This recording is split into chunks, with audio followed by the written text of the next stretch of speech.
G'day guys, welcome to Talking Boxing. Hope you had a great weekend.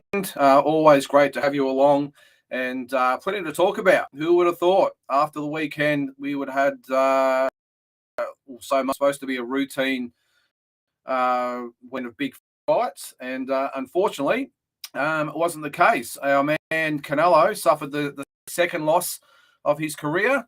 Second loss, and I think he's had a draw as well with Triple G as well. So a massive upset. We're going to go through that tonight. We've got the fallout not the fallout, but just a little bit of a discussion on the Peter Salsui Ben Kelleher fight from Saturday night. What happened? No one seems to know. So if you guys know, I would love to hear some input about what happened at the big fight. We'll go over that as well. I got the big card on Wednesday night with No Limit, so looking forward to that one as well. We'll cover all that, do a full preview. A little bit more to discuss as far as our ratings go. We have discussed that the last couple of weeks as far as some anomalies with the whole ratings system. I'm not really sure how to work it out sometimes. So a few more things there involving some Aussies, by the way. So just a bit of a heads up. And a little bit of other news. We'll go over the box rec schedule as well and see who's fighting over the next week or two, and get some predictions as well. But first of all, Canelo and Bivol. Who would have thought? The Russian, he got the win. Now, we're not actually probably allowed to call him a Russian because he was actually introduced as coming from California on the night. So we'll discuss that as well. But just an amazing fight. Look, I think it would have been really easy to lay the boots into Canelo over the result. I know he's got a lot of haters out there, but the majority of people love Canelo and who he is and what he's doing. So I thought it was merit from Canelo. Actually, before I go on, I forgot to mention at the start, any comments, questions, suggestions, what do you want to say? Get them in the chat. I'm going to put the link up. I'm not quite sure about our internet speed, so I'm not quite sure how well that will go down, but we will give it a go anyway. All right, so we'll hit that there. So if any questions come through, we are on YouTube and Facebook, so I can see them on both. I've got my phone here for any Facebook questions that might come through. Last week I couldn't see them because I only had the YouTube feed up, but both of them are up this week, so I'll let them go. So as I said, any comments, suggestions, questions, whatever it might be, put them in the comment section, and I'll do my best to answer them or elaborate or whatever you might want to do. So back on to Canelo and Bivol. As I said, massive upset to most people. There are the people afterwards that said, "I told you so." And actually, there was. My good mate Stuart Duncan was one of the ones that actually came up with. I think Bivol will win. I think Barry Michael's another one. So look, there's always people that always come out, of course, afterwards. But were you surprised? I was. I must admit, I did think that Bivol would give him a very, very good fight, but I wasn't quite sure that he would have enough to beat him, whether physically or by the judges. So we'll get on to the judges in a sec, actually. But so I thought Canelo started really well. I thought Bivol was a little bit in his shell. I didn't think he sort of his groove until about the third, fourth, maybe even fifth round. But after that, he pretty much took control of the fight. So I must admit, actually, while I'm talking, I'll bring up the official scorecards just so we can have that going while we're speaking. You can see there, this is probably the first time ever that I've ever seen three absolutely identical scorecards. You can see not just the scores, but the rounds. So you can see there, first four rounds, all three judges gave the rounds to Canelo. Would have been interesting if you had the live scores up, like I've talked about in the past about having the live boxing scores up. What would have been the reaction in the studio that with Canelo winning four rounds? But you can see there, Bivol won the next four rounds. Canelo won the ninth round, and Bivol won the last three rounds to take the decision 115, 113. So interested to hear your thoughts on the score, how you had it scored. I must admit, I had it identical as the judges. Now, 115, 113. I know most of you out there will say that's bullshit. Bivol won clearly, but you've got to remember, I was watching the fight not through necessarily his own eyes. It was through the judges' eyes and how they would be scoring it, how they would be seeing it, who was controlling it. Canelo was still in the middle of the ring, even though Bivol was probably landing the better punches. Canelo took control of the fight early. He tried to actually get off to a really quick start, which is unlike Canelo, of a slow starter normally. So it was interesting to see that he actually started quickly, whether that was to his detriment because he did gas out quite early as well, which again is very unlike Canelo. But as I said, he did start really strongly. I thought he probably won 3 of the first 4. I don't necessarily think he would have won all 4. I had it 3-2 after 5 rounds for Canelo. I did have even after 10 rounds. I had it 5 rounds each, and I thought Bivol won the last 2 rounds to take the fight. 115, 113 is the way I had it as well. But no argument that Bivol could have won up to 9, if not 10 rounds. It was that type of fight. What was really interesting to me is that Canelo, as I said, was gassed early. He didn't seem to get into the groove. I'm not quite sure whether, as a lot of people might have thought, that he'd bitten off a little bit more that he could chew in this instance. Obviously, he did. But the reasons why, Bivol is a big, strong, natural light heavyweight. Was always fraught with danger. But yeah, I don't know. It's not like Bivol leaned on him or took the energy out of Canelo. He just seemed to be gassed really early, and who knows why? Because we all know that Canelo always comes in really good shape. My spin on things with everything is that I think Bivol got him out of his comfort zone. Now, if you watch Canelo closely in his fights, all his past fights, apart from the Mayweather fight, which coincidentally he lost as well. He likes to fight at his own pace, and he's one of those great fighters that has the ability to dictate the pace of the fight, like a Mayweather does as well. Roy Jones Jr. did, and countless others. They control the tempo. They control when they're going to engage. They also are in control. Are in control of when the pace goes off the fight, and they rest.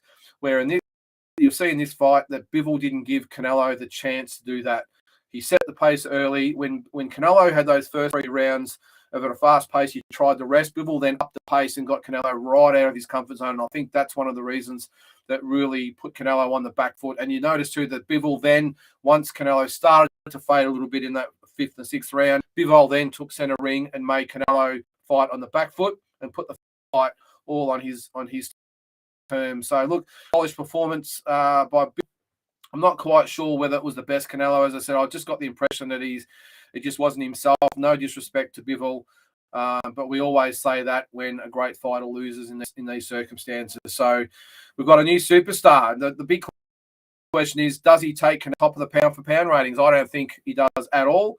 And it's interesting. I'll be interested again to hear your thoughts on that. Does Canelo keep the number 1 mantle? Normally when you lose a fight, you slip down, of course. But in this instance, of his normal weight category to go up in weight and failed. So does he still retain his spot as the number 1 pound-for-pound fighter, considering he's still the best middleweight / super middleweight out there? So an interesting one. But the fight, I was really intrigued that I thought when Bivol started to up the pace in that 6th, 7th, 8th round, whether Canelo would come back. It was really quite interesting that he didn't. He really was quite content to lay on the ropes, to fight off the back foot, to counter-punch.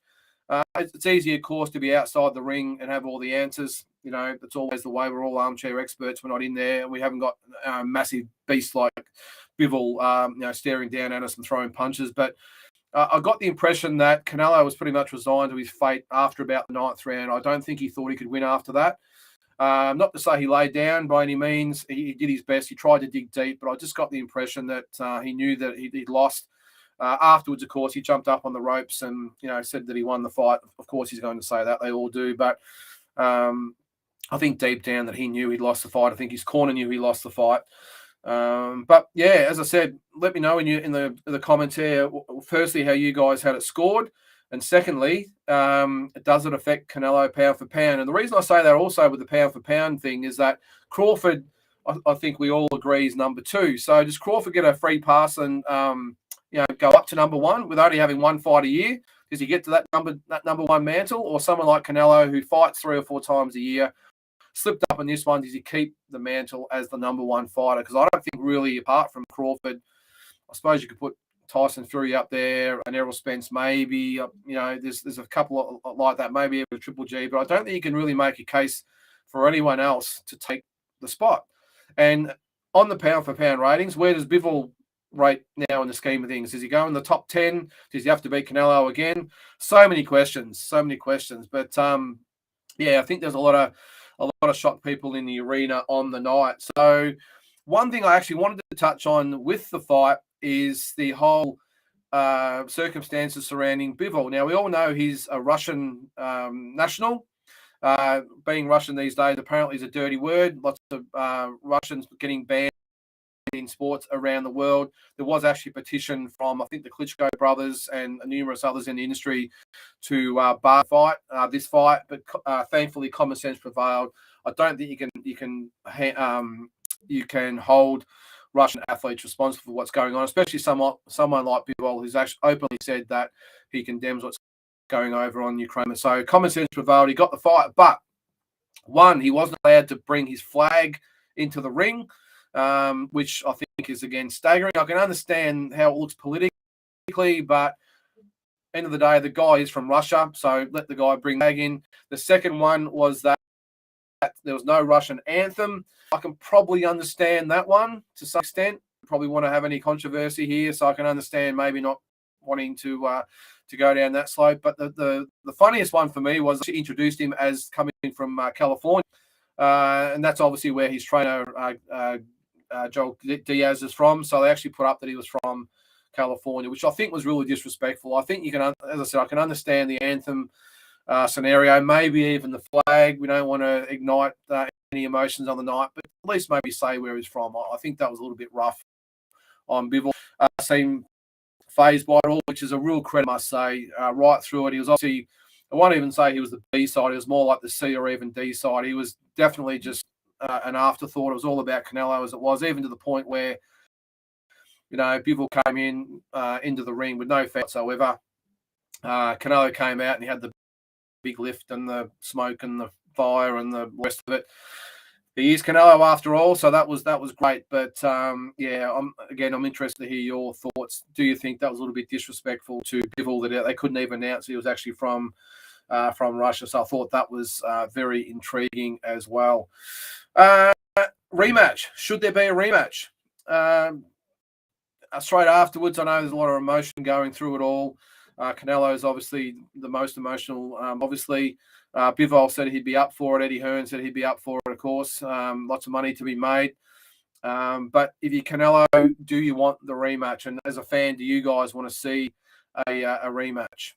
Here we go. It's Andrew. What do we got here, mate? Hi, Lyndon. I called Bivol weeks ago. Give Canelo 4 generous rounds. Canelo dropped from pound for pound number 1 to 3 behind Usyk and Bud. Yeah, mate, I'm not going to argue with that. I actually forgot about Usyk, so apologies about that. I probably had Fury above Usyk, but mate, I'm not sure whether you heard what I said before about Bud Crawford. Do we give Bud a free pass when he fights once a year?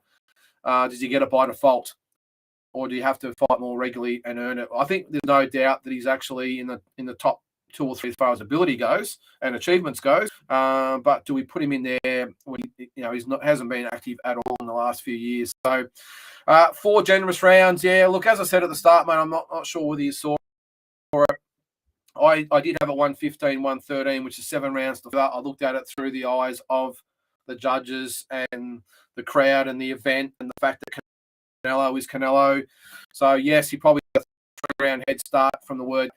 I think, no problems with 8 rounds to 4 or even 9 rounds to 3. I think you can make a case for any of that. And as I said before, I put the scorecards back up there that you can see there. I'll just take that comment down there that, it was all 3 judges identical, which is something, as I said at the start, I've never seen before.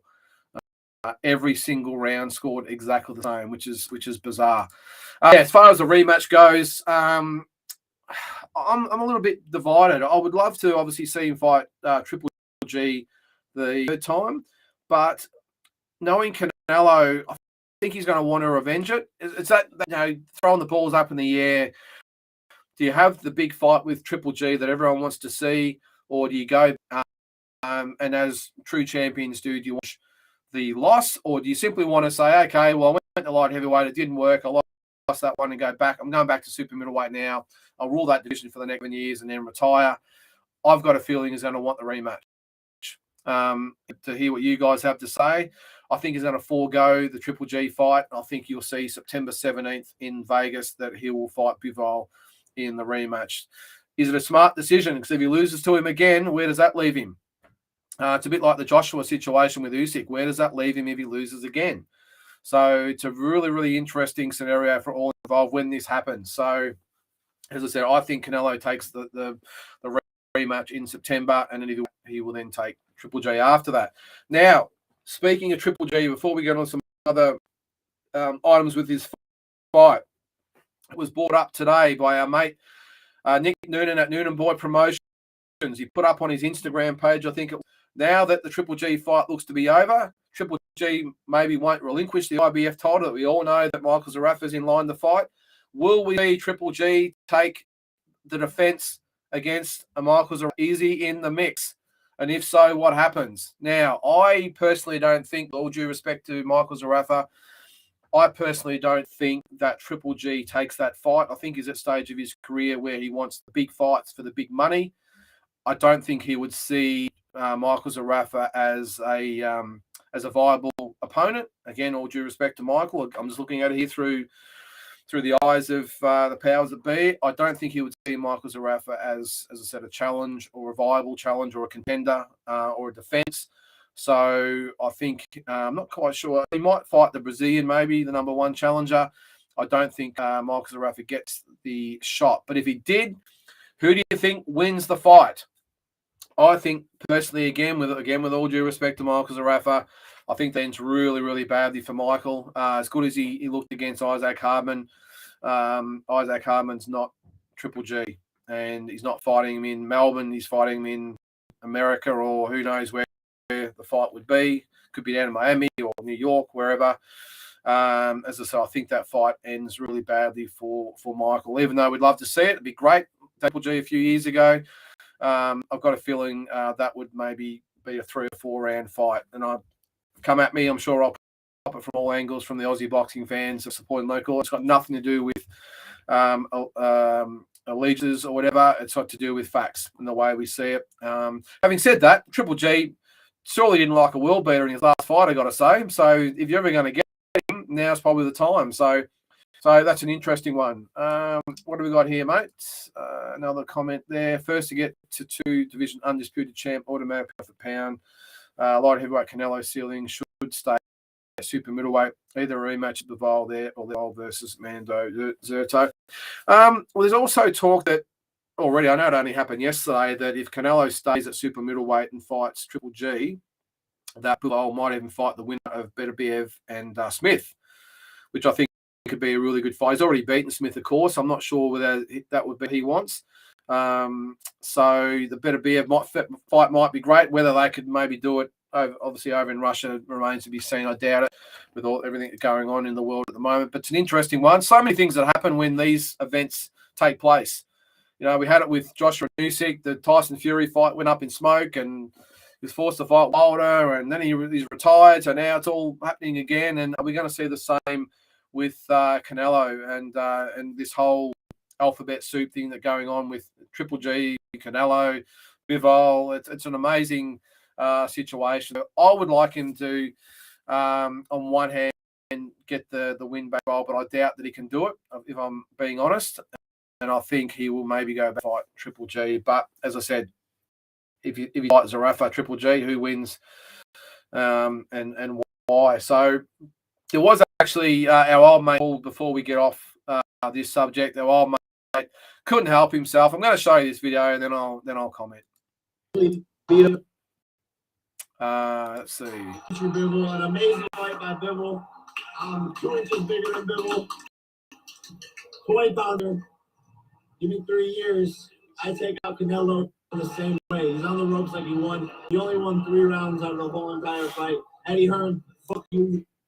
All right, well, we won't go into the last bit there because as is the case with Jake Paul, he just put his foot in his mouth. But I don't know. Last week, I think I actually said about Jake Paul, is he good or bad for boxing? And I did actually say that he was good in that he was making some of these big fights happen. He was bringing some eyeballs to the sport. But I tell you what, have you ever seen a bigger wanker in this sport. I don't think I ever have. And that's saying something because we've had quite a few. What a tool. Just because he's what did he say? He's 2 inches taller and 20 pounds heavier. Well, I've got a mate who's about 30 pounds heavier. Does that mean that he can beat Canelo? Come on. In 3 years' time, well, hopefully Jake Paul's just a memory by then, but he's undone a lot of the good work he's done lately because he's been more approachable, I suppose, a bit more down to earth. But what a wanker. Just to even say that after that fight, I'm 2 inches taller and 20 pounds heavier. Why would Canelo bother with this peanut?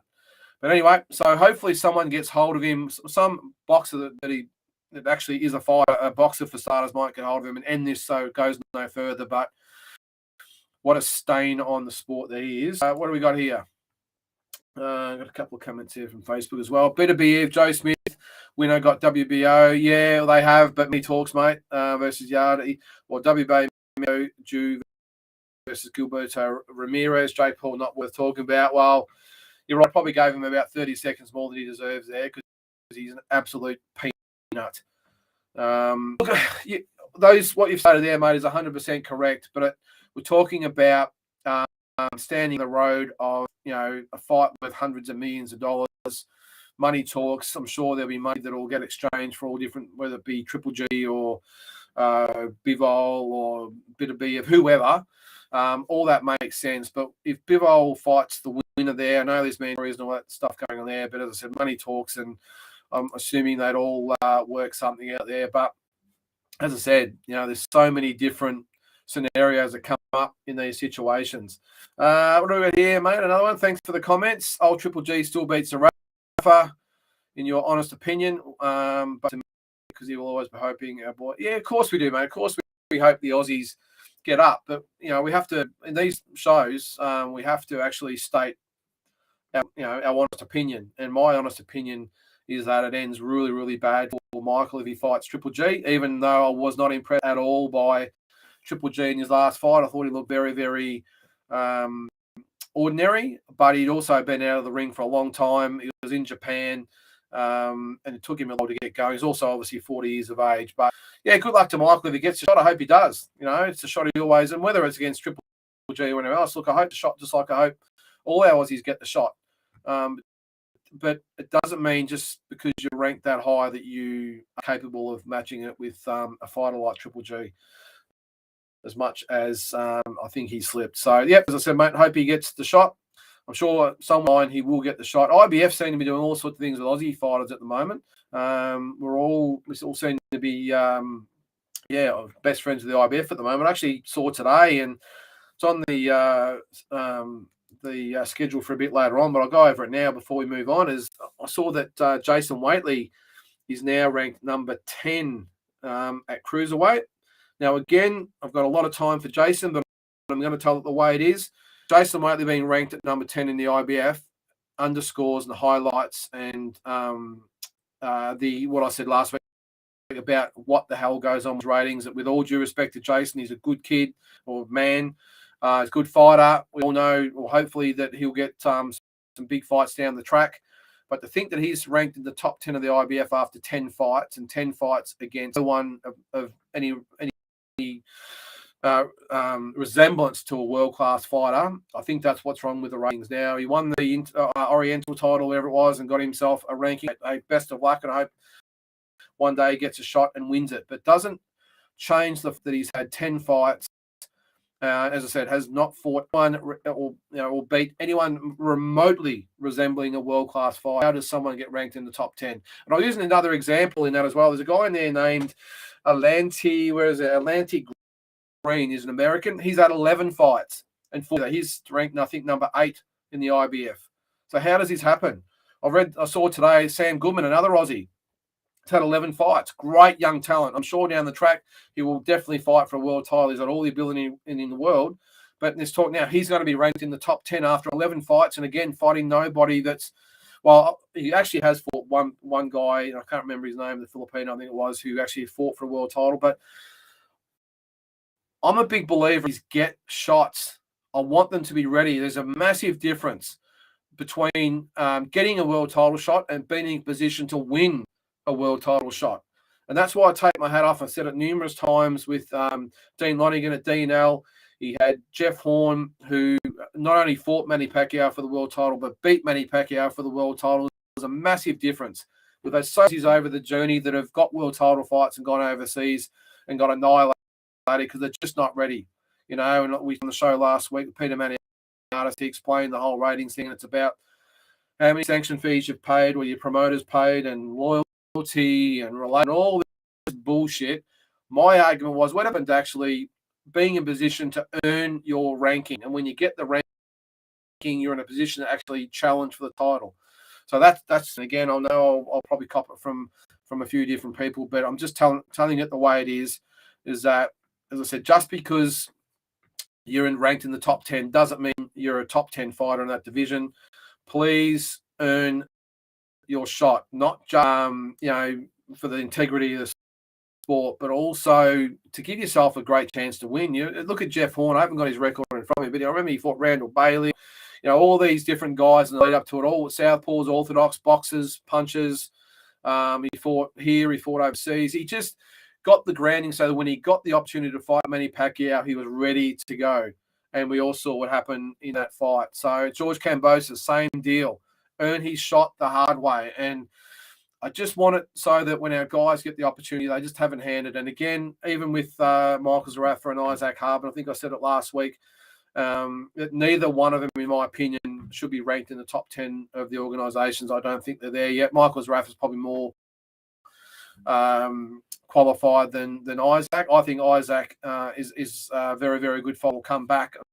No doubt we'll get some fights down the track. But if he was ranked number 8 in the world by the IBF, I just think that's what's wrong with him at the moment. Because no doubt, someone like Isaac, I mean, we had it with Luke Jackson a few years ago. He got the fight against Carl Frampton. Again, loved Luke as a fighter, still do. But at the end of the day, hadn't beaten anyone resembling a world-class fighter. Got himself a WBO Oriental, got himself ranked number 15, scored the voluntary defense against Carl Frampton, which was great. He went over there, had a massive fight, but I don't think he was ready for the world title fight, not because ability-wise, because he just hadn't had the fights to come up against the Carl Frampton. So when he got over there, easy to say, mind you, when you haven't got 30, 40,000 Frampton supporters baying for your blood. But when he went over there, just a little bit out of his depth. And if you know Luke Jackson, he's a world-class, well, he was a world-class amateur. In my opinion, he's a world-class, or was a world-class fighter, but probably just, didn't have those fights leading up to it to give himself the best chance to win the title. Got himself the shot by playing the game and everything else, and fighting the right fights at the right time to get, in the top 15, won the right. But as I said, I just don't think he was prepared. What have we got there, mate? It seems like you all got all the comments tonight. Got to earn fairly. Yeah, no, I hear you, mate. As I said, that was our before with the rankings. Popular guys always get the shortcut, maybe under the table. Good way to get exposed if you're prepared. And that's what I'm getting at, mate. That's what I'm getting at. I'm only singling out the Aussie fighters here too, by the way, because they're the ones I know best. I'm sure all countries, be it England, America, Europe, wherever, fighters in a similar position where they'll win the regional title, get themselves a top 15 ranking, and then get themselves in line to fight for voluntary defence if that comes about. So nothing against the fighters, nothing against the promoters. That's the game, and they play it really well. I just want it for our guys that when they fight for that title a couple of times, they don't just fight for it, they give themselves a chance to win the title. Jeff Horn, George Kambosos, and Jaya Pataya as well, I will say, is giving himself every chance to win that fight as well against Maris Breedis. Liam Paro to some extent as well. Yep, I would have liked maybe to have one more quality fight, but giving himself every opportunity. He's gone overseas. He's got a taste of it. And that's what I like also about, Brock Jarvis. I'm glad that he's over there getting experience as well. The girls obviously did it. Ebony Bruce, classic example there as well. Shannon O'Connell's done it. So all power to those guys. But don't take it that I'm bagging our fighters out. I'm just telling it the way it is, and not just Aussies, but all fighters. I just want to see good fights. When the champions fight challenges, that we're not seeing mismatches, we're all seeing good. All right, before we move on from Canelo and Bivol, we've sort of deviated a little bit there. Where do you see this as far as legacy goes for Canelo? Do you see it as a blip on the road effect, or does it affect his legacy? I think it has absolute impact whatsoever. I think when Canelo gives the game away in 6, 7, 8, whatever it might be, I think his legacy will be intact no matter what happens from now. He's fought some fighters over the journey. He's won some big fights. He's great fighters. Only had the 2 losses so far. In my opinion. So let us know what you think. And as I said earlier, where does it leave him in the pound for pound? So, interesting to see what happens when the new pound for pound ratings come out, whether he drops or Bivol comes in. I think Bivol's done enough to come in now. I think for sure. I think we had last week, we might have had George Kambosos, Estrada in there. I think maybe he might the position of those guys. And until, of course, George hopefully beats Devin Haney next month and goes even higher in the rankings. So I think if he beats Devin Haney, he goes top 6 or 7, in my opinion. So, hopefully that happens for George. Now to some of the Aussie stuff. Now, Saturday night, Peter Salsilli, Ben Kelleher. Does anyone know what happened? If you're not aware, the fight was on beIN Sports. Actually, before that, we've got a quick comment there. Sorry, mate. Blip only. Yep, 100% agree, mate. The blip only. Canelo still dominates next fight to super middleweight. I think Eddie Hearn it on the head then the other day as well when he said the guy, he almost handicaps himself to give himself a bigger challenge because there's not real a lot going on at super middleweight. So in this case, obviously it hasn't come off for him, but I'd give him more credit than anything to go up there, and was pleasantly surprised also by the way he handled himself afterwards, because I thought Canelo, this could be a classic example of acting like a spoiled brat. He gave Bivol his props, took the loss like a man, and as I said earlier, I think he'll take the rematch. So, but yeah, I'm with you, mate. Just a blip. So yeah, so the Ben Kelleher, Peter Salsilli fight. So if you weren't aware, on Saturday night on beIN Sports, it was an Ace Boxing promotion. It had a really good card up to the main support, and then inexplicably, before the main event, which is Kelleher versus Salsilli, we were told by the commentators that there was a medical emergency and the main event was to be cancelled. Now, I turned the fight, the channel over for 5 minutes after the Mate and who was it? Jalen Tate, I've got there, was his name. I quickly turned the to see the footy scores in between, and when I came back, it was some highlights or a replay of a show that happened. I was a bit dumbfounded, if I can spit that out. So I went to social media to see what was going on. There was talks about the medical emergency. There was talk the fight was cancelled. There was talks that there was a brawl at ringside. There was all these rumours getting around. But at the end of the day, no one really knew. Now, I'm not going to put any rumor there about what I've seen. I'm sure a lot of you guys have seen the comments on social media. I would love to hear what Angelo DiCarlo has to say, obviously. But actually, we've got something there. No, I haven't got a comment there from him. But so if anyone knows, I'd love to hear it, because the fight did go on. I actually stumbled across it. I just jumped on Instagram and saw, again, Nick Noonan from Noonan Boy Promotions was live streaming the and so I had to watch it on that. There's been actually no word. I thought maybe Ace Boxing might have came up today and maybe set the record straight and told us what was going on or apologised ever. The one person I do feel for is Angelo DiCarlo. He's put on some great shows in the last few years. Whenever there's an Ace Boxing show on, they're all going to be great fights. But in this instance, I feel for him because he had the last one was Billy and Jacob NG. There was controversy with that one with the back injury, and then there was apparently some issues at ringside with that one. Almost got out of control. And then with this one, I'm sure the executives at beIN Sports wouldn't have been too happy with proceedings if the brawl outside was the case and they just pulled the plug. That's what apparently I was told, that after that disturbance, they pulled the plug and said, that's it, show's over, and they packed up. Correct me if I'm wrong, anyone out there, if you want to put it up about what you guys saw. But, it's just disappointing, really, really disappointing about how that went down. And, again, without, blaming anyone in particular, you guys have probably, again, heard all the rumours out there. I just feel for Angelo DiCarlo, because if beIN Sports pull the plug on this, it would be an absolute tragedy, because the shows themselves he's put on have been awesome, the two that he's done so far. The Jacob NG and Billy Dibb fight, great card. The fight itself was awesome up until the accident happened and the disqualification.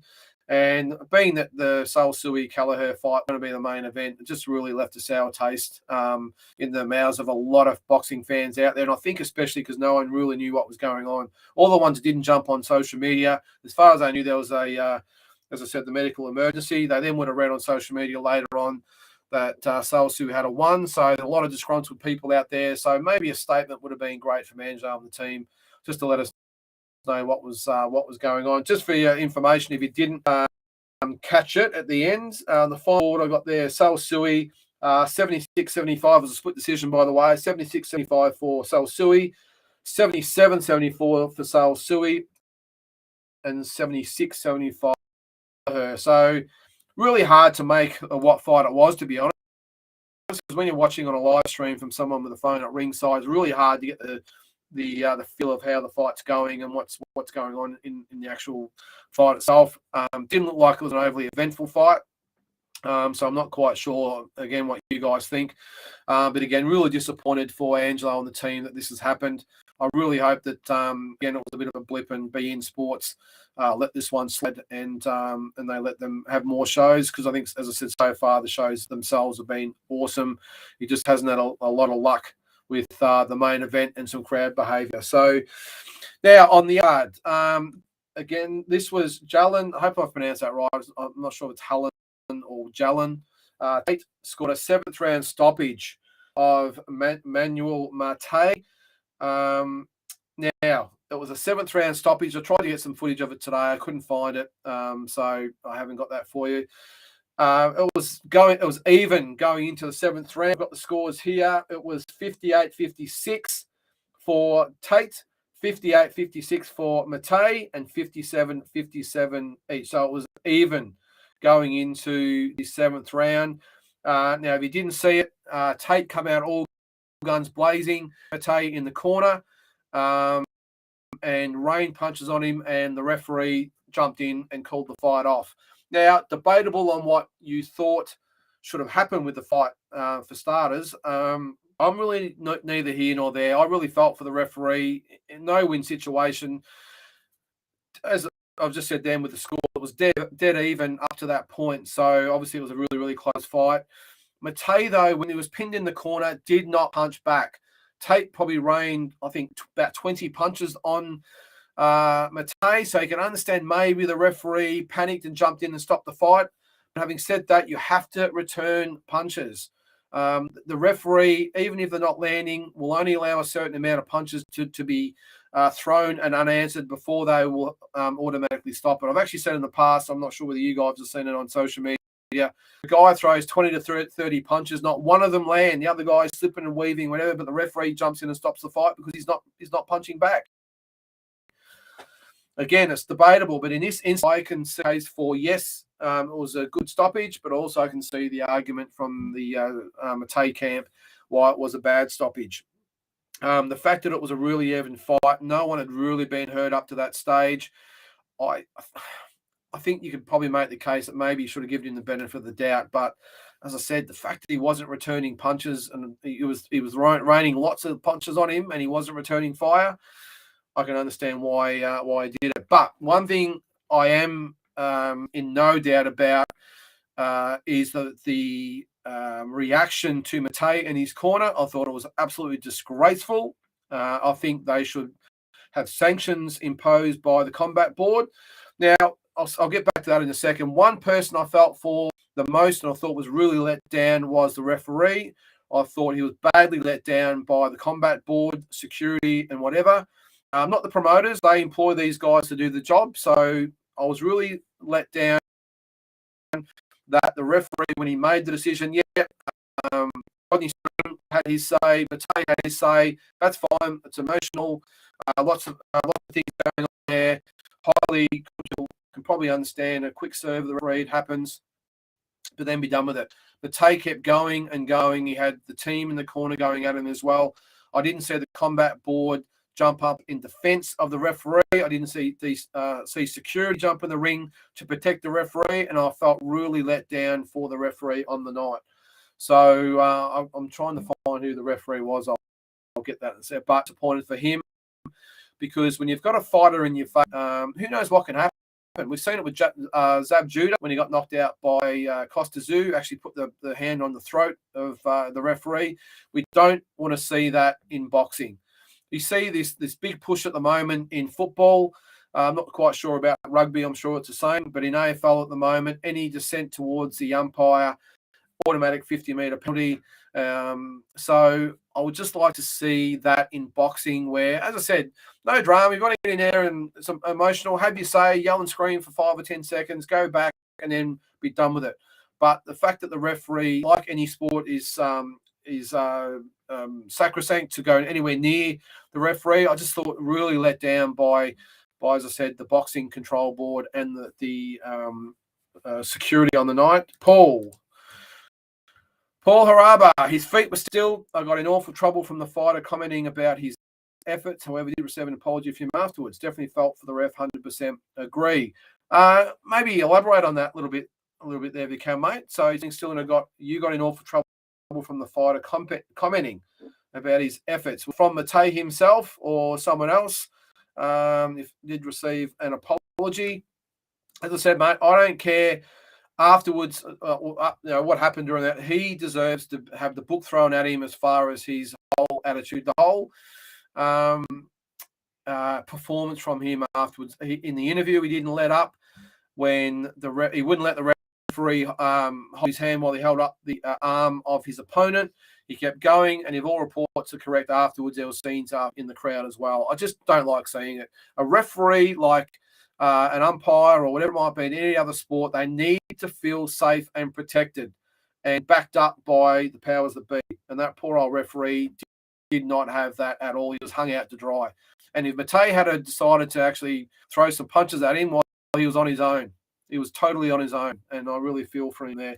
What have we got there? And I missed this show, sadly, but please keep going on to fill me in. So, yeah, mate. So after the fight was stopped, Matei kept going.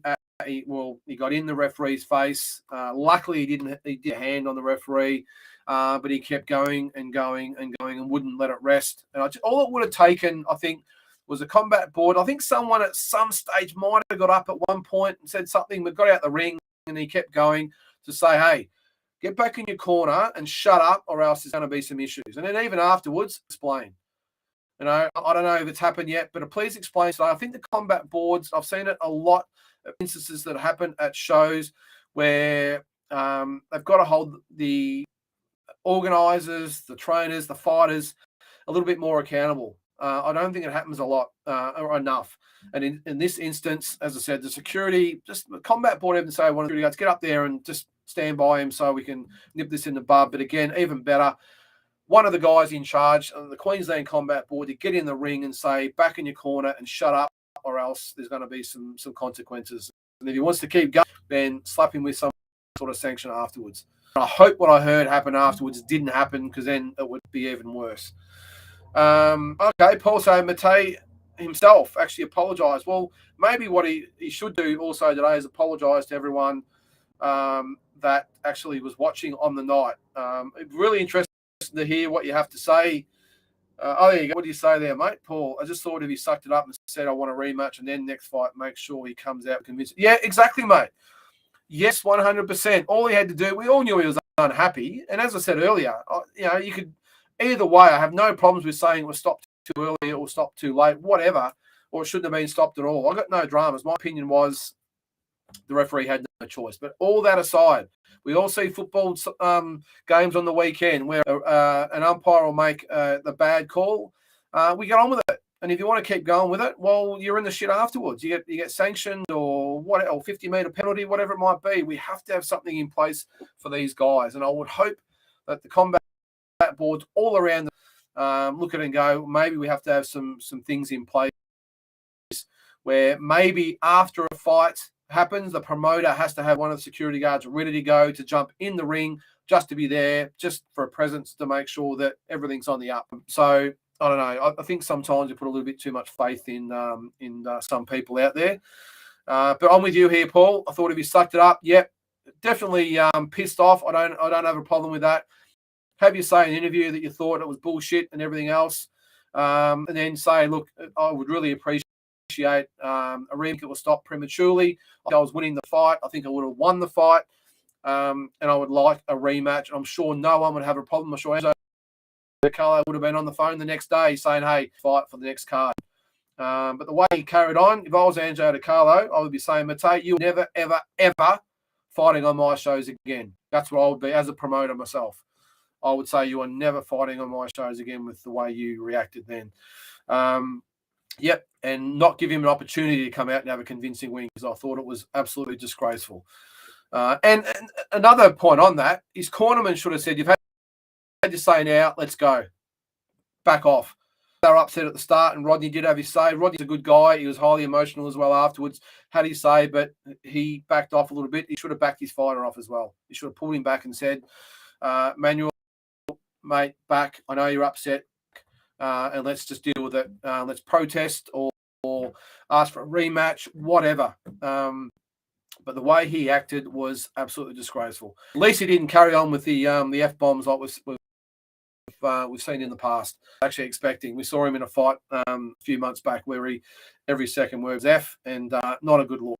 Not a good look at all. So, Angelo DiCarlo, mate, I hope they don't hold this against you as far as those goes. I hope you really they persist with what you're doing. So I think what you're doing is great. And but if I was you, mate, I'd be saying to Manuel Matei, never again. Anyway, on to the undercard. Before we go on to the next subject, I'll bring it up over here just so I can see. As I said, Jamal the 7th round stoppage of Manuel Matei. Benjamin Same, 6th round decision over Joel Pavlidis, 58-56 times 3. Did okay, Benjamin Hussein. I thought he was okay. He's the one that actually had his jaw split in two a couple of fights back. So no doubt with the ticker of this bloke. Just an absolute bloody warrior he is. So, yeah, he showed a bit. I thought he looked okay with a 6th round decision over Joel Pavlidis. I'm sure he'll get some fights on some big cards down the track. One guy I was actually really impressed with was Ricky Isilva, who had a 4th round stoppage of Lewis Masters. Last week, I'm not sure if you saw the deep dive show, but Peter Maniatis was pretty big on Masters. He said he could punch like a mule, the most natural puncher that he'd seen, which is a bold statement. But Isilva schooled him from the first bell, knocked him down in the 1st round, and from that point, Masters didn't really cover. He had some heart Masters, I will say, but probably needs to go back to the drawing. Very, very limited experience or background in boxing. I think he's only had the one corp and one previous pro fight. So yeah, no, he showed some ticker. He'll come back, there's no doubt about that. But Ricky Isilva, really polished fighter. I think he's got some good fights in him, Ricky Isilva. So hopefully some bigger and better things go for him. Vegas Larfield had the predictable second round stoppage over Adil Rajesh Singh. As I said, very, very predictable. That was the way it's going to go. Vegas Larfield, a really good young kid. I was with him at this stage, just getting these fights under his belt, because at this stage, it's just about getting rounds. It's getting around the Paul, you should hop off with Lyndon. You should, Paul, but I'm not quite sure whether our internet link cope with that. I'll put the link in if you actually, that's up to you. But if not, just post a comment, mate. Oh, hang on, that's the wrong. I'll put up there. That was I'll hide that one. Get rid of that one. Where are we? Yeah, that was a post I put up before, so don't worry about that one. All right, here's the link. I think, yeah. So Vegas Larfield, as I said, I got no problems whatsoever him having these fights. He just needs to get the experience under his belt. I think he's only had 7 or 8 fights. He's already had 1 fight overseas, which was good. But yeah, I think he's probably got another 10 fights under his belt before they really start to step him up. And I've got no problems with that. I think he's only 19 years of age, so why rush him? No need. Let him get 15 to 20 fights under his belt. I know they've done it with Brock Jarvis. Brock's in his early 20s, so Jeff said right from the word go, no rush. We'll give him 20 to 30 fights until he's 23, 24 years of age, and then we'll start to step him up after that. I think a lot of these fighters are a bit too quick to jump in the deep end. So why rush it? Get that necessary experience and then go for it. So the other fight that was actually really close to was Nicola Costello. She had a first round knockout of Hannah Morgan. Really hard to make anything of that one because Hannah Morgan was making her debut. I did see Nicola Costello a few months back. She fought, I think it's Jasmine Parr, the daughter of John Wayne Parr. That was a really good fight as well. So really, really good big raps on Jasmine Parr as well. So good to see her come back soon. She hasn't fought since then. But really good on Nicola Costello. I thought she did what she had to do. She went out there and got the first round knockout. Not much spare space on the body with all the tats, but that seems to be the way the world these days with the girls. So good on her as well. But as I said, great card for the night, and hopefully Angelo DiCarlo keeps getting the events and comes of it. So. Now, some fights that are coming up in the future. This weekend, of course, we've got Jamal, Charlo, and Brian Castano. That's taking place at Dignity Health Sports Park in Carson, California. Now, if you're not familiar with that one, the Home Depot Center, with many big fights have taken place there. I've been there a couple of times and seen some fights. It's an awesome venue for boxing. It's really a tennis court, enclosed tennis court. So it's really good. It's outside.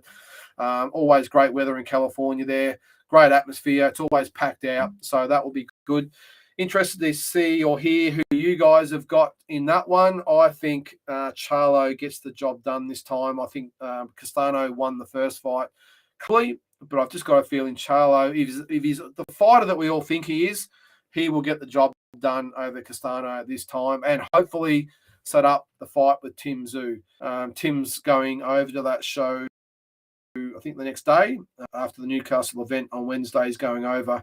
I'll get rid of that, by the way, because that's just a thing I had today about a super cheap worker getting stood down for stopping a thief. That's the way of the world these days, isn't it? Getting stood down from your workplace because you've stopped the thief.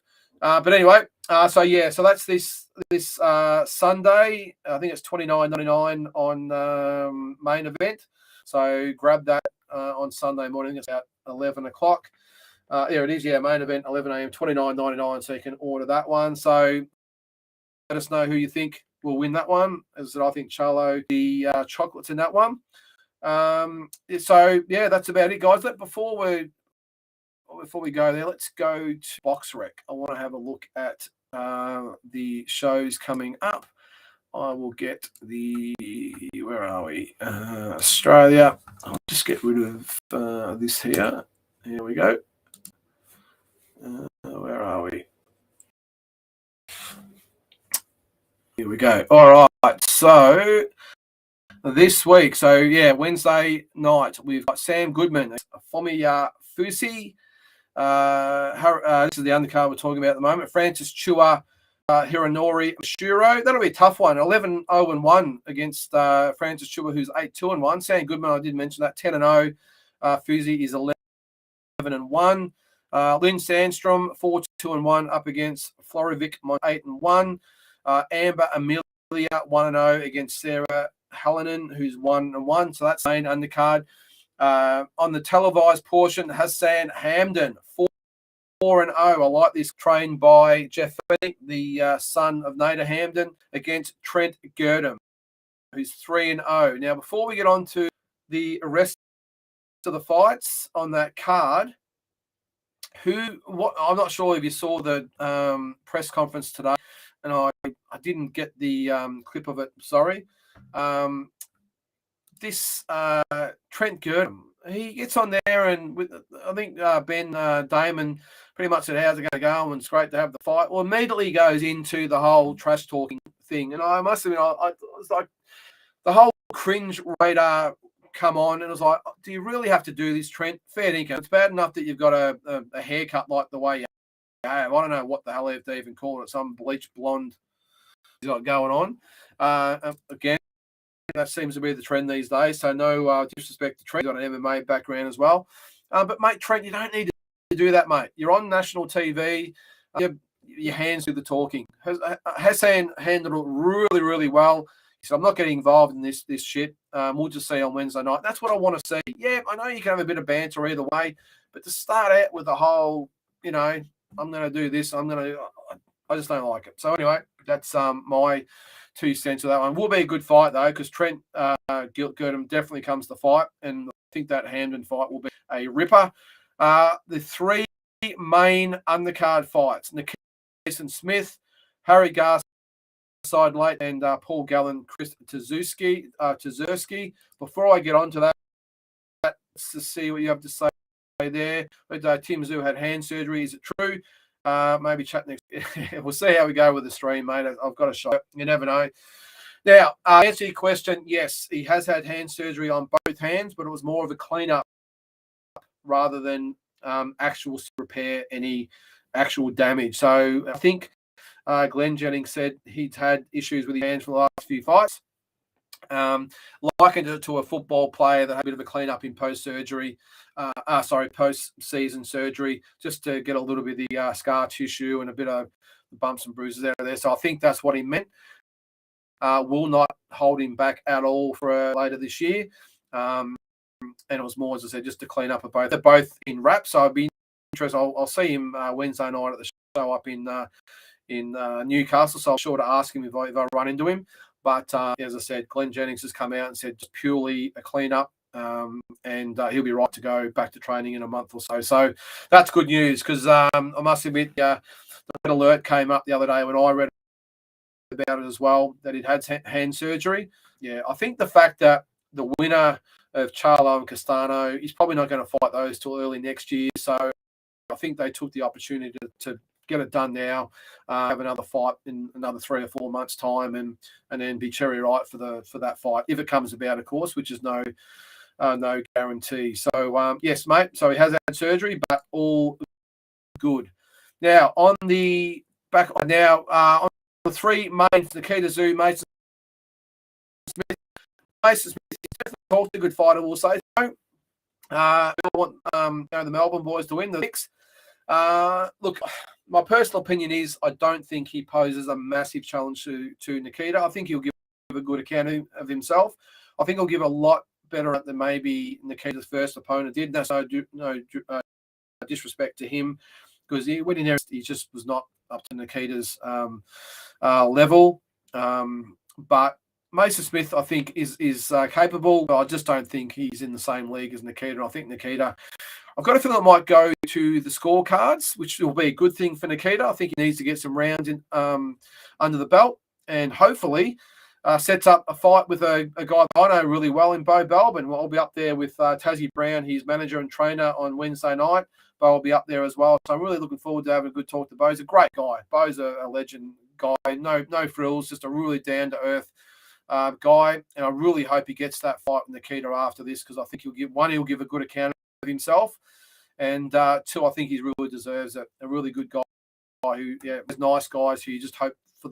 And I hope he gets the platform to fight Nicola Tszyu as the main event on Fox Sports. I think it'll be great for him. So probably be the fight after this. Bo's still got to get through a fight on the 11th of June, which is Tassie Brown's promotion in Tassie. But I think he'll get through that and hopefully set up a fight in August with Nicola Tszyu. So that should be awesome. The other one is Harry Garside, Leighton McFerrin. I've promoted Leighton McFerrin 3 times, I think, to 3 times, I think. Really good. Another good young I think he'll give a good account of himself as well. But when it comes to Harry Garside, I think he's so far above every single lightweight in this country. It's just not funny. I think Mateo gave him a good fight, I will say. But Harry Garside just levels above. And I think Leighton McFerrin will give a really good account of himself. Kid, the couple of times I've had him on our shows, he came in as the B side from Tassie and upset our A side home turf. So I've got no doubt he will come in and do really, really well. He will leave no stone unturned, take it right up to Harry Garside. But I think Harry's just got too many tools, and I think he'll win a unanimous decision over Leighton McFerrin. And the main fight, interesting one, this one. I'm not sure, again, if you saw the press conference today. Paul Gallen with the mic drop. I loved it. He said he got up, and I was a little bit worried at the start because he got up and walked over to Chris Dzersky. And first of all, it was good. He thanked the other guys on the card all the best, which I thought was really good. Walked over to where Dzersky was standing or sitting. Said, I'm sick of promoting this fight. You've done nothing for this. He said, I'm not going to promote this or talk this up anymore, and just dropped the mic and walked off the stage and let everyone sort of stand there or sit there and go, oh, okay. There's no face off, no nothing. Look, I don't know whether it was for the cameras or maybe to get a little bit more interest in it. It did make, I think it was a couple of the websites, so maybe that's what they were after, mission accomplished. But he is right. I would have, Dzersky would have taken time out of his schedule to get up there.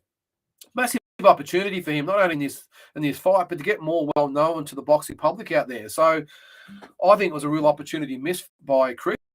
And I can't understand why his team would have taken every opportunity they could get to get him on the stage. Yeah, excuse me. So anyway, but Paul Gallen made no bones about to tell you what he.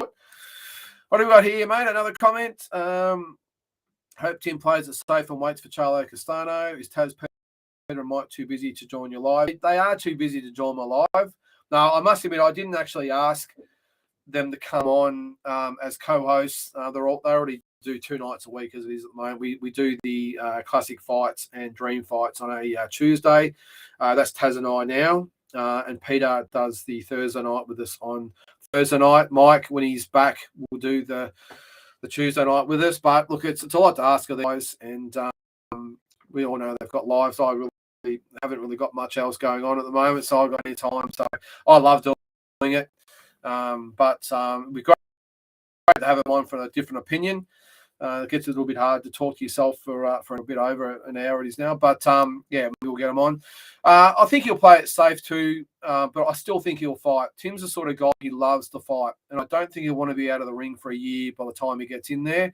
I think what they'll do is put him in with a credible opponent, but not necessarily a big puncher. Just someone that can give him some rounds, but not really be a chance to either hurt him or cut him or ultimately take the win. So I think he fights again. But as I said, maybe 10 to 20 ranked fighter just to keep busy. But every fight's a risk, obviously, because at the end of the day, people are laying gloves on you. So what do we got there, mate? I can't believe Gallen is the main event and Harry isn't, when we should be promoting Garside for a future overseas fight. Yes, mate, in theory, you're right, 100%, but this is a main event telecast, and they need Gallen. And unfortunately, at the moment, Harry's not a name. They need for it. They need the rugby fans out there. And I think at this stage, Harry and Nikita are both happy just to get the platform, to get themselves out marketed pretty well as a co-main event. But I think in this instance, they're after people to actually fork out the money to pay for the event. They've got to have Paul Gallen as the main man. And look, to be honest with you, we had a show in Bendigo in 2018, and we had Tim Tszyu on site. We had Tim Tszyu and Andrew Maloney on the same card. Now, at the time, Tim had only had, I think, 7, 8, 9 fights. Andrew was on the verge of fighting for a world title. But unfortunately, to get the locals to come to the fight, because again, as I said, I was in Bendigo, to come to the fight and get local sponsorship, get dollars through the council and everything else, we had to market Tim Tszyu as the main event, even though I know it seems silly at the moment because he's the biggest name in Australian boxing, apart from George Kambosos, of course. But at the time, he was just Costa Tszyu's son who was turning pro and just doing his thing. So we had to market that as the Tim Tszyu show to get the funding and sponsorship, where by rights, Andrew Maloney, who fought Lewis Concepcion on the undercard, he was a former world champion, 2 times world champion, by the way. That really probably should have necessarily been the main event, and Tim should have been the co-main, but we marketed it as the Tim Tszyu show because we had to. And in this instance, this is the same instance. And sorry, on that Tim Tszyu, Andrew Maloney card, we actually had, when they replayed the event on Fox, I think a week later, Andrew Maloney was actually the main event on the telecast. So they obviously edited it and put Tim Tszyu co-main and Andrew as the main event. So, but you got to do what you got to do. And as I said, mate, in this instance here, Paul Gallen's the big name when it comes to selling it. I would think that if it was just a fight on Fox, they would probably have Harry Garside as the main event, the other two underneath him. But dollars, or it's all about dollars, as they say. So, so just a little bit on the schedule before we go, guys. On the other fights this Saturday night, we've got a show at the Croatian Sports Centre. Looks like DD Hobbs is the main event there. 6-2s. They've got on the undercard. They have Austin Okuso, good fighter, 2-0. Should win that one against Waikato Falafel. Miles Zalewski's coming back. He's 9-2, really entertaining. He should beat his guy as well. Clay Waterman hasn't actually got who he's fighting there, so I'm not quite sure. So that's the only other card then. So each week we'll keep updating you guys and discussing the cards coming up. As I said, this Wednesday night, not sure whether it's worth $60, but if you've got it, it's on main event. I'll be up there with the crew. Really looking forward to being ringside. I haven't limit show yet. I thought all great things about No Limit. Haven't been to Newcastle, obviously, so really looking forward to seeing that venue and experiencing the whole light show and the whole experience of going up there. Again, really looking forward to seeing Nikita Zoo as well. Big raps on Nikita. Looking forward also to meeting him, hopefully. And I'll get some footage that we play on the show next week. But apart from that, guys, that's this week's show. Really appreciate you guys coming on and supporting us. Don't forget, this week's dream fight is Errol Spence and Shane Mosley, now available on YouTube. So check that one out. This week, our classic fight also, who was it? I'm just trying to think who it was. I think it was Leonard Duran won. So that's on YouTube as well. So look out for our weekly show. It's on Friday morning. Go there, the Hobbs, mate. That is at the Croatian Sports Centre in Carrara on the Gold Coast on Saturday night. So a good card there. It doesn't actually say who the promoter is. I'm assuming it might be Jamie Meyer. He seems to do the shows on the Gold Coast. So maybe correct me on that one. But yeah, so I'm assuming it's yeah, as I said, guys, look out Friday morning for the weekly show. We'll go over a lot of the points that we've gone over in this one, plus lots of other stuff. And I'll have Tassie Brown and Peter Maniatis, I will say, I forgot his name there, talking about a full review of the Wednesday night show in Newcastle. So thanks again.